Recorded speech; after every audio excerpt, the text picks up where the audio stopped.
नमस्कार प्यारे दोस्तों, आप सभी का अपने YouTube चैनल पर हार्दिक स्वागत है। दोस्तों, आज हम एक अगला टॉपिक स्टार्ट करने जा रहे हैं, जिस टॉपिक का नाम है एडवर्ब। दोस्तों, एडवर्ब से पहले हम लोगों ने 3 टॉपिक पढ़ लिए हैं और अगर आप एडवर्ब सीखना चाहते हो तो आपका ये 3 टॉपिक्स को पढ़ना बहुत ज़्यादा ज़रूरी है। वो 3 टॉपिक्स हैं दोस्तों, नाउन, और दूसरा टॉपिक है दोस्तों प्रोनाउन, तीसरा टॉपिक अपना है एडजेक्टिव। तो दोस्तों, अगर आपको ये 3 टॉपिक्स आते हैं तो ही आपको ये चौथा टॉपिक यानी एडवर्ब समझ आएगा। अब जिस भी भाई और बहन ने ये 3 टॉपिक्स नहीं पढ़े हैं तो अपनी एक अलग से प्लेलिस्ट है अपने यूट्यूब चैनल पर। उस प्लेलिस्ट का नाम है 0 to हीरो बैच। उस 0 to हीरो बैच में मैं सारे के सारे टॉपिक्स इंग्लिश के करवाऊंगा और उसके बाद जो पुराने पेपर हैं, जैसे एसएससी के पुराने पेपर हैं, चाहे वो सीजीएल का हो, सीपीओ का हो, एमटीएस जीडी जो भी है, उसमें जो भी इंग्लिश के प्रश्न आए हुए हैं सभी की मैं प्रैक्टिस करवाऊंगा। तो उससे पहले अपना सिलेबस करना ज़रूरी है और सिलेबस में हम लोगों ने 3 टॉपिक्स कर लिए हैं दोस्तों, ठीक है। आज हम शुरू करने जा रहे हैं चौथे टॉपिक के बारे में, जिसका नाम है एडवर्ब। तो एडवर्ब आने से पहले थोड़ा सा मैं एक बार रिविज़न करा देता हूँ। नाउन दोस्तों होता है नेमिंग वर्ड यानी नाम, किसी का भी नाम क्या है, नाउन, और नाउन को रिप्लेस करता है उसको बोलते हैं हम प्रोनाउन। और इन दोनों की जो विशेषता बताता है यानी नाउन और प्रोनाउन की जो विशेषता बताएगा उस शब्द को हम बोलते हैं एडजेक्टिव, ठीक है दोस्तों। तो एडजेक्टिव की विशेषता जो बताए वो है एडवर्ब, ठीक है ना, क्योंकि नाउन और प्रोनाउन की विशेषता बताए वो एडजेक्टिव और जो एडजेक्टिव की विशेषता बताए वो एडवर्ब। तो एडवर्ब की क्या डेफिनेशन होगी, जो एडजेक्टिव की विशेषता बताए। अब एडवर्ब जो है वो एडजेक्टिव के साथ साथ और भी पार्ट ऑफ स्पीच की विशेषता बताती है दोस्तों। किस किस की बताती है? एडवर्ब वर्ब की विशेषता भी बताती है, एडवर्ब पूरे सेंटेंस की विशेषता भी बताती है दोस्तों, एडवर्ब खुद एडवर्ब की विशेषता भी बताती है, एडवर्ब प्रीपोजिशन की विशेषता भी बताती है दोस्तों, एडवर्ब कंजंक्शन की विशेषता भी बताती है। इस लिहाज से आप देख सकते हो कि एडवर्ब कितना इंपॉर्टेंट टॉपिक है, क्योंकि नाउन और प्रोनाउन की विशेषता तो बताता है एडजेक्टिव और बाकी सभी पार्ट ऑफ स्पीच की विशेषता कौन बताएगा दोस्तों? आपका एडवर्ब, ठीक है। चलो मैं एग्जांपल दे के भी आपको समझाने की कोशिश करता हूँ कि कैसे adjective, verb, sentence, adverb, preposition और कंजंक्शन की विशेषता एडवर्ब बताएगी दोस्तों। चलिएगा देखते हैं। देखो जी ज़रा, जैसे हम कह दें कि Raju is a good boy. आप बताओ दिए गए सेंटेंस में दोस्तों एडजेक्टिव कहाँ है? आप पहचानो कि ये जो सेंटेंस मैंने लिखा है इसमें एडजेक्टिव कहाँ है। तो आप कहोगे सर गुड एक एडजेक्टिव है। क्यों है गुड एक एडजेक्टिव? इसकी हिंदी क्या है? Raju is a good boy. Raju एक अच्छा लड़का है। तो अच्छा कौन है? लड़का, और लड़का यानी बॉय क्या है? एक नाउन। तो ये जो गुड वर्ड है ये किसके बारे में दोस्तों? नाउन के बारे में है, और नाउन के बारे में जो भी होता है वो क्या होता है? एडजेक्टिव। तो इस लिहाज से गुड तो हो गया एक एडजेक्टिव, ये हमने पढ़ा भी है पहले। अब अगर इस सेंटेंस को मैं थोड़ा और बड़ा करके लिखूं, जैसे Raju is a very good boy, Raju is a very good boy, तो आपसे पूछा जाए कि बॉय क्या है तो आप फटाक से बता दोगे सर जी बॉय जो है वो एक नाउन है। बॉय क्या है? एक नाउन है। और गुड जो है वो एक एडजेक्टिव है, गुड एक एडजेक्टिव है। मगर आपसे पूछा जाए कि वेरी क्या है तो आप क्या बोलोगे? आप बोलोगे सर वेरी जो है, देखो हिंदी बोलोगे तो क्या बोलोगे? राजू एक बहुत अच्छा लड़का है। तो ये जो वेरी की हिंदी है बहुत, तो बताओ बहुत लड़का है या फिर बहुत अच्छा है? तो आप कहोगे सर बहुत अच्छा है। यानी जो वेरी वर्ड है वो किसके लिए? अच्छा यानी गुड के लिए यूज हुआ है। और गुड क्या है? एक एडजेक्टिव। तो एडजेक्टिव की विशेषता है वेरी और एडजेक्टिव की विशेषता क्या होती है? एडवर्ब। तो इस लिहाज से वेरी क्या हो गया दोस्तों? एडवर्ब। तो मैंने कहा था ना आपको कि एडजेक्टिव की विशेषता क्या होती है? एडवर्ब। इतना समझ में आया है दोस्तों? ठीक है। अब जैसे हम ये बोल दें आगे कोई सेंटेंस कि Ramesh is a very black boy. अब इसमें आपसे पूछें कि बेटा ब्लैक क्या है तो आप कहोगे सर ब्लैक जो है वो लड़का है, यानी लड़के के बारे में वर्ड आया है। लड़का क्या है? नाउन, और लड़के के बारे में यानी नाउन के बारे में जो है उसको बोलते हैं एडजेक्टिव। तो वेरी क्या है? बहुत काला, बहुत काला, यानी ये वेरी वर्ड काला के लिए आया है, यानी ब्लैक के लिए आया, और ब्लैक क्या है, एडजेक्टिव। तो जो एडजेक्टिव की विशेषता होती है दोस्तों वो क्या होती है, एडवर्ब। तो जो समझाना मैं चाह रहा हूँ, आशा करता हूँ आपको समझ में आया होगा, ठीक है। जैसे हम कह दें, चलो आर बार आर से क्यों लिखें, जैसे सुरेश लिख दिया, Suresh is playing so fast, Suresh is playing so fast. अब यहाँ जो फास्ट है दोस्तों वो क्या है, देखो ज़रा, Suresh is playing so fast, so fast ना लिख के फास्ट लिख दिया जैसे, तो बताओ फास्ट क्या है। सुरेश फास्ट की हिंदी होती तेज़, तो आप बताओ सुरेश तेज़ है या फिर सुरेश का प्लेइंग यानी खेलना तेज़ है। आप कहोगे सर सुरेश थोड़े ना तेज़ है, सुरेश का खेलना तेज़ है, यानी जो फास्ट वर्ड है वो किसके लिए है, प्लेइंग के लिए। और प्लेइंग क्या है, एक वर्ब, तो इस लिहाज से वर्ब को क्वालिफाई करने का काम फास्ट ने किया है। तो जो वर्ब को क्वालिफाई करे वो क्या है, एडवर्ब है दोस्तों। तो मैंने आपको डेफिनेशन दी थी, आशा करता हूँ यहाँ तक आप लोगों को समझ में आई होगी, ठीक है। अब जैसे और भी देख लो एक आधा सेंटेंस, जैसे मैंने एक सेंटेंस लिख दिया कि यू आर सेलेक्टेड। मान लो आपके पास ऐसा फ़ोन आ जाए या मैसेज आ जाए, यू आर सेलेक्टेड।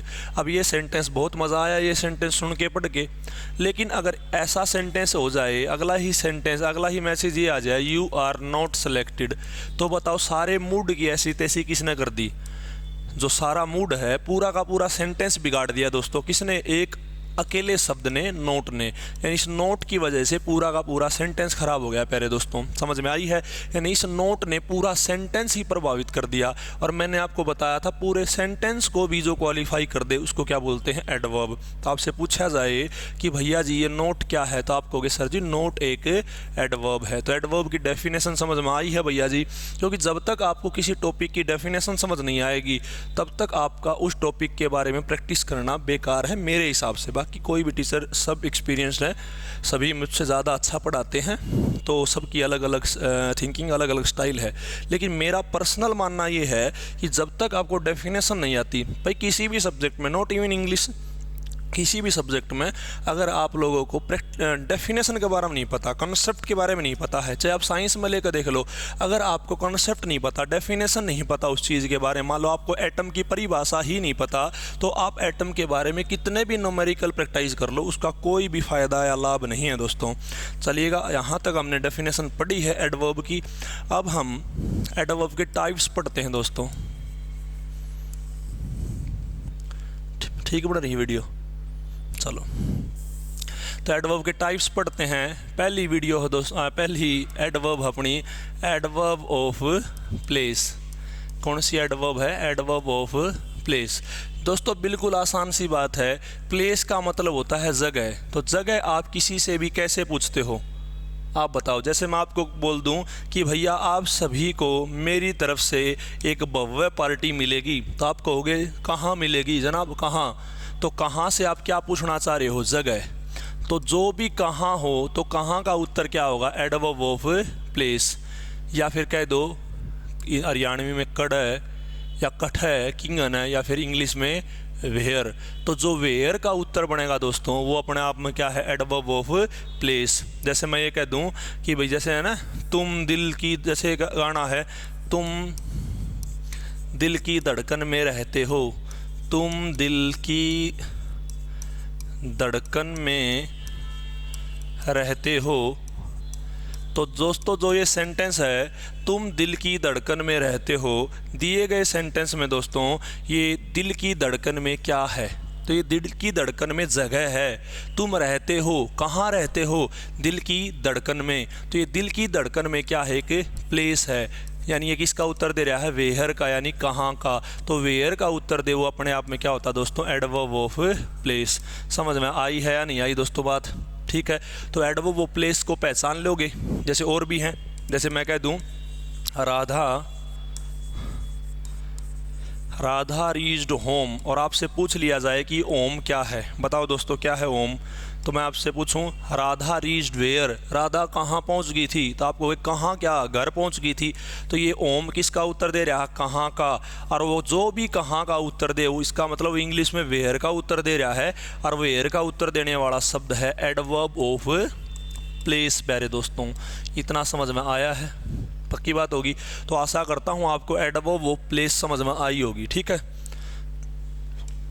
इसका बाद दूसरी है ऐसे ही एडवर्ब ऑफ टाइम।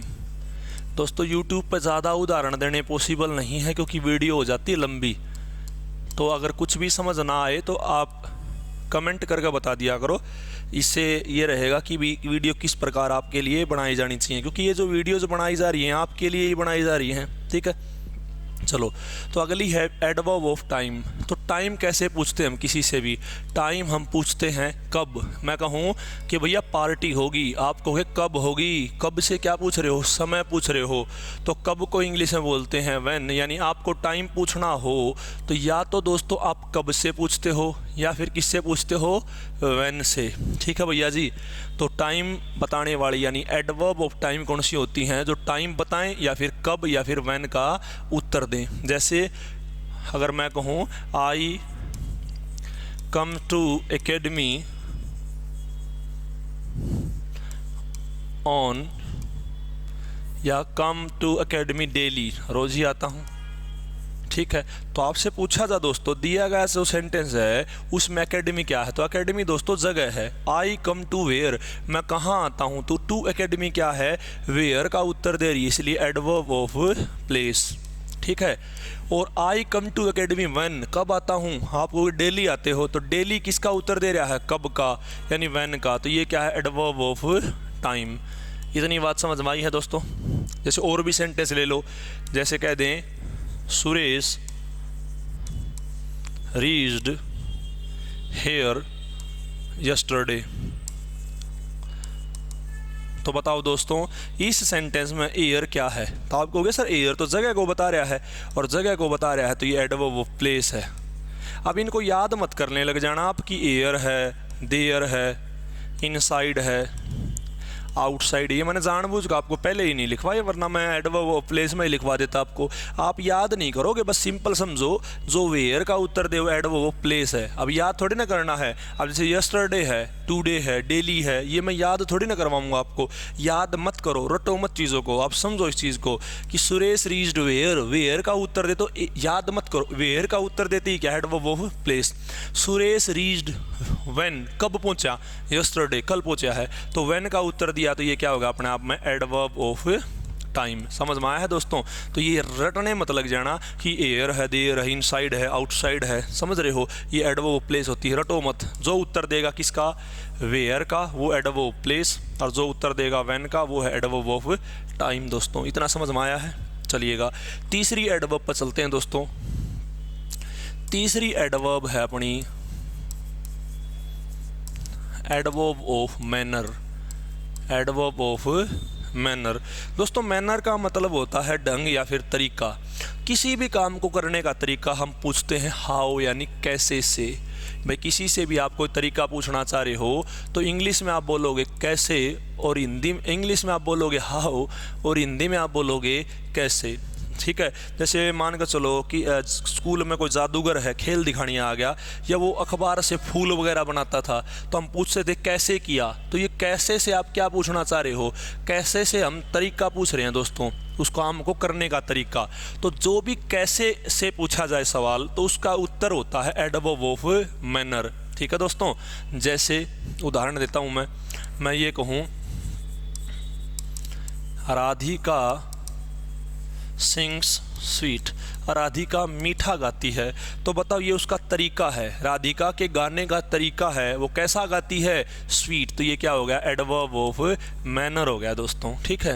या जैसे मैं कह दूं बताओ मैं कैसा पढ़ाता हूं, अगर मैं अच्छा पढ़ाता हूं तो आप क्या बोलोगे कि और टीचर, हमारे जो टीचर हैं, टीचर्स, वो पढ़ाते हैं, कैसा पढ़ाते हैं, वेल यानी अच्छा। तो वेल दोस्तों क्या है, तो वेल मेरे पढ़ाने का तरीका है, और तरीका ही क्या होता है, एडवर्ब ऑफ मैनर।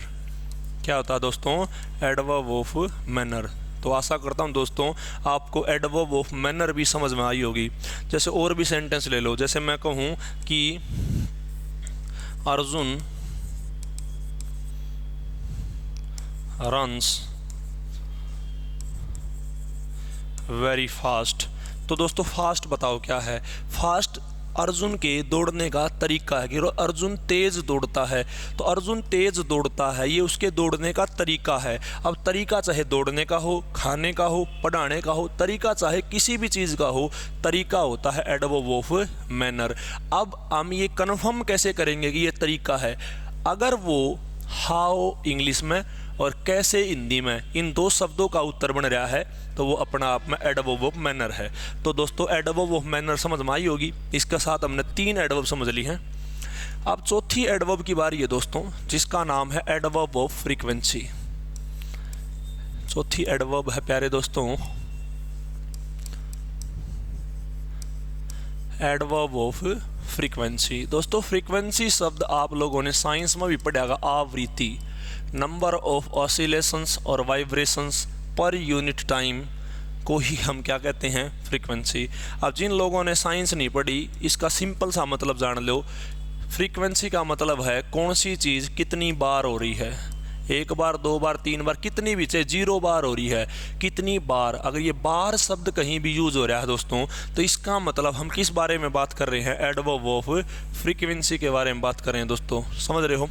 कितनी बार कहो, या इंग्लिश में कहोगे तो हाउ ऑफन। ठीक है प्यारे दोस्तों, इतना समझ में आया है आशा करता हूँ। ठीक है, तो एडवर्ब ऑफ फ्रीक्वेंसी समझ में आई होगी। चलो उदाहरण दे के भी समझने की कोशिश करते हैं। जैसे देखो, जैसे ये कह दें राम टीचेस डेली। राम रोज़ पढ़ाता है। कितनी बार पढ़ाता है?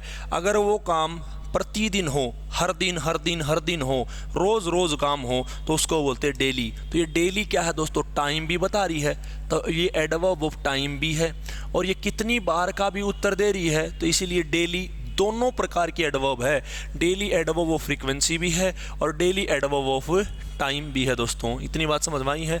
जैसे मैं कहूँ कि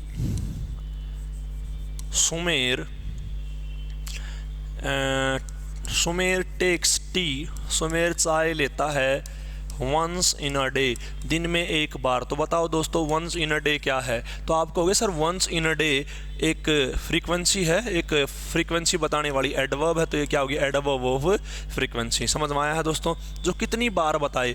अब देखो 1 बार को बोलते हैं वंस, 2 बार को बोलते हैं ट्वाइस, 3 बार को बोलते हैं थ्राइस। अब वो आपके ऊपर है, 1 बार, 2 बार, 3 बार कितने दिन में है, कितने महीनों में है, कितने हफ्तों में है। अगर दिन में 1 बार है तो वंस इन अ डे, 2 दिन में है तो 2 डेज, 1 महीने में है तो अ मंथ, 2 महीने में है तो 2 मंथ्स, अगर साल में है तो अ ईयर, 2 साल में है तो 2 ईयर्स। समझ रहे दोस्तों? ऐसे ट्वाइस और थ्राइस के साथ बनना है। समझ में आया है? तो वंस, ट्वाइस, थ्राइस हो, तो ये अपने आप में क्या है? Adverb of frequency. समझ रहे हो दोस्तों? जैसे कभी भी ना होता हो तो उसको बोलते हैं नेवर। 1 बार भी नहीं, यानी 0 बार है तो उसका मतलब है नेवर, और हर बार है तो उसका मतलब है ऑलवेज। जनरल रूप से है तो जनरली, ओकेजनली है। समझ रहे हो? बाकी ये जो एडवर्ब ऑफ फ्रीक्वेंसी है, ये हमारे बड़े काम की चीज़ हैं। प्रेजेंट इंडेफिनिट टेंस में बड़ी काम आएंगी। तो फिलहाल मैं इनको ना बता के आपको प्रेजेंट इंडेफिनिट टेंस में और ज़्यादा विस्तार पूर्वक समझा दूंगा। आशा करता हूँ यहाँ तक आप लोगों को समझ में भी आ गया होगा, क्योंकि जिसमें कितनी बार का उत्तर आए वही क्या है? अपना आप में एडवर्ब ऑफ फ्रीक्वेंसी है प्यारे दोस्तों। तो यहाँ तक मेरे हिसाब से आप लोगों को ज़रूर से ज़रूर समझ में आई होंगी दोस्तों एडवर्ब ऑफ फ्रीक्वेंसी तक। ठीक है भैया जी।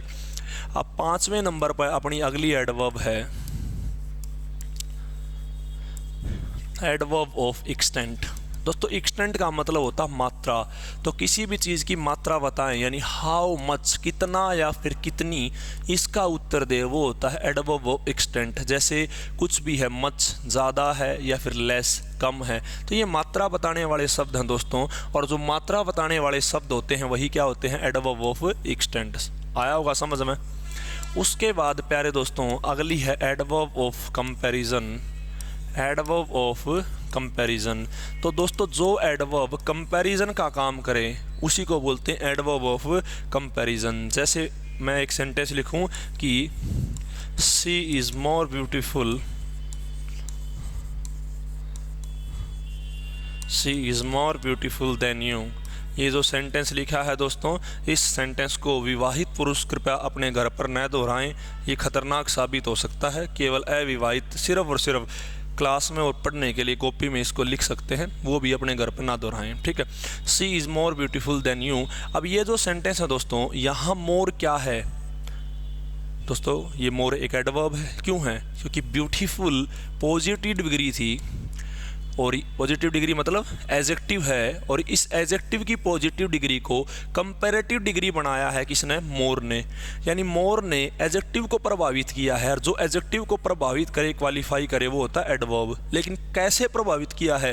कंपैरेटिव डिग्री बनाकर, यानी इसमें कंपैरिजन लाया है किसने? मोर ने। तो मोर क्या है? Adverb of comparison. तो दोस्तों आशा करता हूँ आपको एडवर्ब ऑफ कंपैरिजन भी समझ में आई होगी। सीधी बात है, ऐसी एडवर्ब जो भाई कंपैरिजन बनाने का काम करे, जिसकी वजह से सेंटेंस में कंपैरिजन आए, ठीक है, उसको क्या बोलते हैं? Adverb of comparison. तो 6 समझ में आई होंगी प्यारे दोस्तों। अब 7वें की बारी है, वो अपनी adverb of affirmation. Adverb of affirmation दोस्तों, देखो दोस्तों, अफर्मेशन का मतलब होता है आ भरना। तो आ भरने के लिए आप जो भी एडवर्ब यूज करोगे उसी को बोलते हैं एडवर्ब ऑफ अफर्मेशन। अब मैं आपको बोलूं क्या आप रसमलाई खाएंगे, तो आपका जवाब होगा हाँ जी ज़रूर खाएंगे। अब इंग्लिश में अगर हाँ जी कहना हो तो उसके लिए शब्द हैं यस, ये, या, ऑफ कोर्स, व्हाई नॉट। तो प्यारे दोस्तों ये जो शब्द हैं ये आ भरने वाले शब्द हैं, और इन्हीं को बोलते हैं एडवर्ब ऑफ अफर्मेशन। बात समझ आई है दोस्तों। अब उसके बाद 8वीं एडवर्ब है, जैसे आ भरने के लिए एडवर्ब ऑफ अफर्मेशन है, वैसे ही मना करने के लिए है एडवर्ब ऑफ नेगेशन। तो मना कैसे करोगे? जैसे मैं आपको बोल दूं क्या आप जहर खाएंगे, तो जहर खाएंगे, खाएंगे। आ भरोगे तो एडवर्ब ऑफ अफर्मेशन, और मना करोगे तो नो, नेवर, नॉट। समझ रहे दोस्तों? ने, ये अपने आप में क्या है? मना करने वाली एडवर्ब है, और इन्हीं को बोलते हैं एडवर्ब ऑफ नेगेशन। आज की वीडियो की लास्ट हम एडवर्ब लेते हैं दोस्तों, जिसका नाम है एडवर्ब ऑफ इंटरोगेशन। 9th जो एडवर्ब है वो है एडवर्ब ऑफ इंटरोगेशन। दोस्तों इंटरोगेशन का मतलब होता है सवाल करना, और अभी तक हम सवाल ही तो करते आए हैं दोस्तों। बताओ एडवर्ब ऑफ प्लेस कौन सी होती है? एडवर्ब ऑफ प्लेस जो वेयर का उत्तर दे, एडवर्ब ऑफ टाइम जो व्हेन का उत्तर दे, एडवर्ब ऑफ मैनर जो हाउ का उत्तर दे, एडवर्ब ऑफ फ्रीक्वेंसी दोस्तों जो हाउ ऑफन का उत्तर दे, एडवर्ब